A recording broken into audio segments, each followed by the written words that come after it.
Hi friends, I'm Turk, you're watching Tech May Be Unique, and today we're going to see how to change the zoom level on your Google Sheet on your web on the computer. How to change the sheet size or zoom level. And if you're new to this channel, make sure to click on subscribe button below. We just quickly move on to the video. So how to change the sheet zoom level in Google Sheet.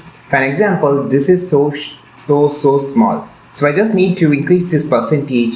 You can just click on the view section and here you will see an option called zoom and it is actually on 100%. If you just kept it 15%, it's look like this. If you are using a bigger window, you can just use this option, and if you are using a smaller window, you can just increase up to 150%, which is decent. And if you just need more, you just need click on the zoom percentage and you can increase to 200%. And also the shortcut key or shortcut icon here you can present here on the menu tab. So you can just click this and you can just change whenever you just need it. This is how you just change the zoom percentage on your Google Sheet on your Google Sheet web. I think this video helped you a lot. Like this video, share this video, subscribe to this channel. We will meet on next video with the super valuable Google Sheet content. This is Tilak signing off from Tech May Be Unique. Have a wonderful day.